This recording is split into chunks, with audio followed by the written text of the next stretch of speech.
All right, well, during the holiday season, being in a relationship, it can be joyous, but it can also be stressful. Yes, that it can be. Maybe you're single, maybe you're taken, but it is that time of the season where you're going to holiday parties. Maybe you invited somebody to the dinner table that you weren't dating previously, but here to help us with all of our relationship issues, or maybe not issues. I know some people, you don't have issues, you have a subscription. Exactly, yeah, okay, right, that's a lot of issues. Well, Chanel Nicole Scott, she's known as the queen of relationship talk. She is here to help everybody out through the holidays. Welcome to Good Night, New York. Thank you for having me. Come on now, of course. This, as we were just saying, it can be a very stressful time for some, or it can be a very happy time for others, right? Absolutely, absolutely. It's all about perspective and how you see it. If you're a single person, get into the parties, get into the festivities, the social gatherings. You may meet someone, you never know. You know, this is a time where you can either look for something committed or something more casual. Have fun with it. Okay. Right? Now, if you don't want something committed, how do you put that out there, especially as a woman? Like, hi, I'd like to rent you until For January the holiday 2nd. season, And then don't ever call me again. Bye. I mean, like, how do you say, like, let's be casual, but have fun? Like a holiday. Yeah, I just got to be real with you. Okay, I've never met a man who wanted to be in a committed relationship from day one. Oh, okay. So I don't think it would be that difficult. Okay, for you to say, as a woman, you know, they like to kind of go with the flow and see how it's going to work out. So it might work out better if you just say, hey, you want something casual, I do too, let's do this. Absolutely. Okay, and then you're drawing up the prenup later on. Right.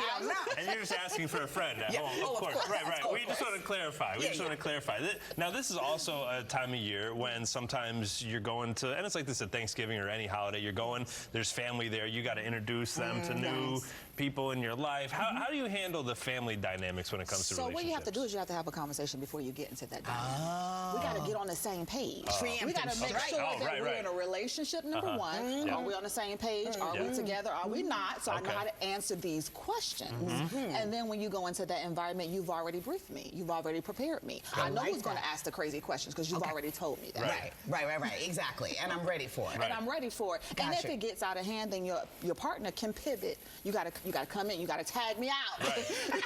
Should there be like a word, like if you're like, we got to get out of here? Should you have a code word to be like? You just look and be like, you know, it's time to go. Let's go. Right.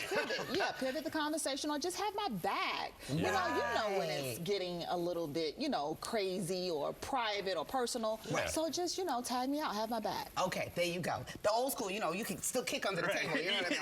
It still works even at the holidays. And don't leave me with the crazy one. Ooh, there you go. Don't leave me. Oh, no. That's the worst. Yes. That's the If worst. people are nutty, we leaving together. Yes, absolutely. All right, so you're committed, you're together. One of the great things is that you have this wonderful book, Relationships Matter, and you also have a card game as well. So do you advise couples to play this together? Yes, you can play it together or you can play it with a group of people. When you're talking about past pain and trauma, how to navigate that, and also the conversation starters on sex and relationships. Okay, so pull a card. Okay. I don't know which pile I'm pulling from. It could be the trauma or the sex. That's the sex. Okay, read it out. What are your views on the importance of sex in a romantic relationship? Oh, well. I mean, let's talk about frequency. Frequency. Okay. And not urination. Okay, let's talk about frequency. What we're talking about. And everybody's view is different. Right? That may not be an issue for you, but it may be an issue for someone else based on their personal experience. Right. So when you read that card, the first thing that comes to mind would be what? It is important. That is why. What are your views on the importance of sex? It's important. Yeah, it's part of it. Otherwise, it's not a romantic relationship. Otherwise, you're just friends, right? Okay. All right. One more card. Wait, the other part. No, come on. Let's keep it spicy. Okay. All right. Now we're gonna get deep on them. Here we go, Crystal. Okay. Here we go.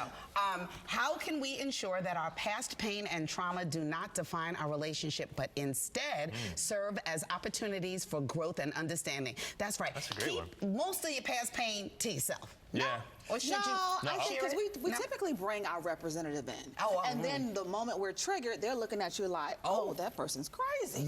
So this is a way to it's a non-intrusive way to have that conversation without feeling pressured. And then you gotta talk about the triggers and how to support me going through that. Yes, we do. Very important. Well, happy holidays to you. Thank you so much for Good bringing information. so much love here to Good Night, New York. Yes. So, Chanel Nicole Scott, thank you so much for your time. We'll have to check out the book, the card game, and of course on social media as well. Yes, thank you so much. All right. Thank you, Chanel. Coming up, we have a little ice cream here in studio, right? Ice cream, you scream.